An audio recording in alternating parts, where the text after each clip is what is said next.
Selamat pagi.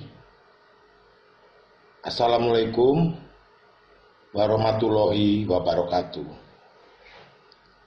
Pagi ini saya akan membuat testimoni tentang vaksinasi virus COVID-19 di Indonesia.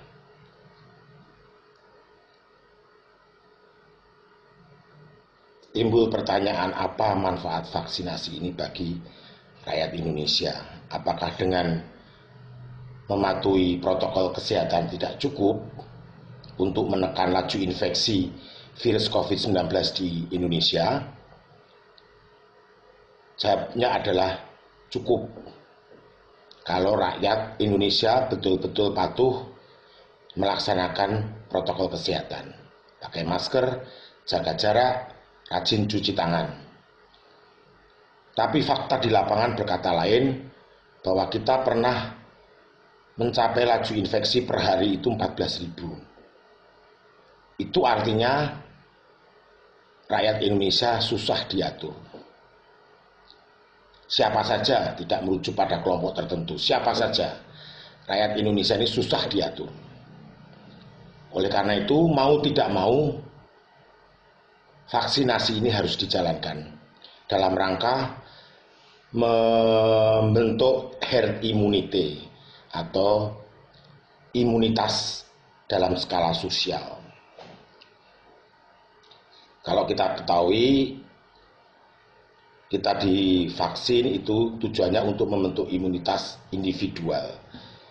Maknanya medis, tetapi kalau banyak orang divaksin dalam waktu yang hampir bersamaan dalam kondisi pandemi, itu yang dituju bukan hanya kekebalan individual, tapi adalah membangun herd immunity. Herd immunity ini pengertiannya bukan hanya kolektivitas dari kekebalan individual, bukan hanya pengertian medis, tapi sebenarnya ini pengertiannya lebih kepada pengertian fisis, yang ini harus dipahami oleh rakyat Indonesia.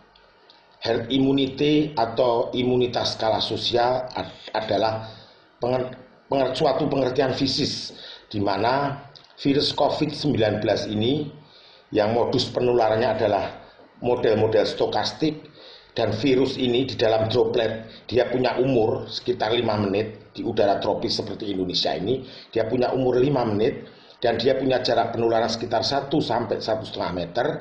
Itu sudah kesulitan menemukan korban baru, karena kesana ketemu orang kebal, kesana ketemu orang kebal, kesana ketemu orang kebal, akhirnya karena umurnya dibatasi hanya 5 menit, dia mati sendiri.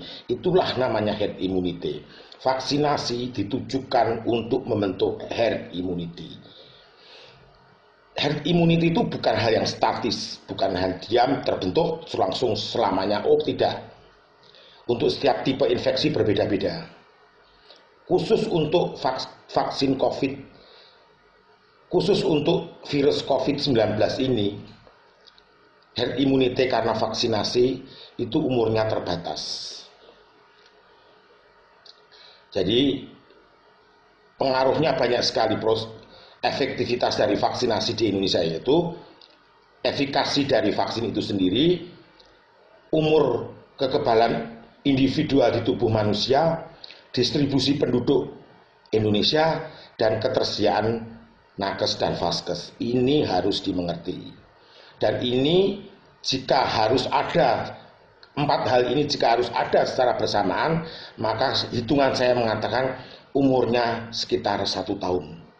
Jadi pemerintah betul-betul berkejaran dengan waktu untuk vaksinasi ini.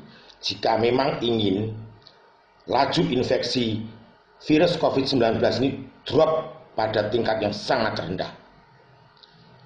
Jika kondisi ini dicapai, laju infeksi sangat rendah, dan warga bangsa tetap menjalankan protokol kesehatan, maka sangat mudah, sangat mungkin sekali membinasakan yang kecil ini dalam waktu yang singkat. kita melihat pandemi ini bukan hanya dari segi medis, sekali lagi bukan hanya segi medis, tapi dari aspek lain, terutama aspek ekonomi, kehidupan rakyat Indonesia. Ini harus dimengerti, tidak hanya dari aspek medis. Maka dengan tujuan tersebut, vaksinasi adalah satu-satunya cara saat ini yang bisa dikerjakan oleh pemerintah untuk menekan laju infeksi virus COVID-19 di tanah air. Saya beberapa waktu yang lalu, sekitar tanggal 17 Januari 2021, telah menulis surat terbuka ke Presiden Jokowi mengusulkan vaksin mandiri. Artinya vaksin gratis didampingi vaksin mandiri. Dan pemerintah sudah mengeluarkan izin vaksin mandiri ini, sudah ada izinnya, ada payung hukumnya. Saya ingin menjelaskan hal itu supaya tidak terjadi salah tangkap. Orang yang memilih vaksin mandiri atau gratis itu adalah pilihan masing-masing. Bukan berarti orang yang memilih vaksin mandiri dia kehilangan haknya untuk mendapatkan vaksin gratis. Tidak. Vaksin mandiri ini dimunculkan, idenya saya munculkan adalah untuk mempercepat proses vaksinasi di Indonesia. Karena seperti di atas yang saya katakan, 4 hal itu harus ada dalam bersamaan, yaitu efikasi dari vaksin virus COVID-19, umur dari antibodi di dalam tubuh manusia, distribusi penduduk Indonesia, ketersediaan nakes dan vaskes di Indonesia. 4-empatnya ini harus ada secara bersamaan untuk menurunkan laju infeksi virus COVID-19. Vaksin mandiri ditujukan untuk mempercepat proses vaksinasi. Itu tujuannya. Saya tahu persis pemerintahan Presiden Jokowi telah melakukan semuanya dengan baik, semuanya dengan serius untuk mengatasi pandemi COVID-19 di tanah air. Walaupun saya bukan orang pemerintahan, walaupun saya tidak di lingkaran kekuasaan, tapi saya tahu persis bahwa Presiden Jokowi telah melakukan segalanya untuk bangsa ini. Jadi jangan sampai disalahartikan makna dari vaksinasi mandiri ini. Vaksinasi mandiri ini ditujukan untuk agar proses vaksinasi di Indonesia lebih cepat. Di surat terbuka saya yang tanggal 17 Januari 2021, saya mengatakan bahwa kuncinya proses vaksinasi itu di Pulau Jawa. Bukan berarti ingin memprioritaskan orang Jawa, tidak. Di Pulau Jawa ini laju infeksinya paling tinggi. Jawa Barat, Banten, DKI Jakarta, Jawa Tengah, DIY, Jawa Timur. Itu laju infeksinya paling tinggi. Ada beberapa di luar Jawa, di Sumatera, tapi yang sebelah timur sana laju infeksinya rendah. Kalau di Jawa selesai, maka di tempat lain juga selesai. Saya tahu pasti itu. Sehingga vaksinasi itu harusnya diprioritaskan di Pulau Jawa, selesai secara simultan juga dilakukan di daerah lain, tapi prioritasnya di Pulau Jawa karena laju infeksi yang paling tinggi itu ada di Pulau Jawa. Jawa selesai, di luar Pulau Jawa juga selesai.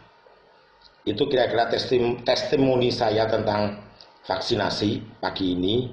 Besok saya akan membuat testimoni lagi tentang mengatasi krisis keuangan di PT Garuda Indonesia, tata kelola energi dan sumber daya mineral, pendidikan nasional, ilmu pengetahuan dan teknologi. Assalamualaikum warahmatullahi wabarakatuh.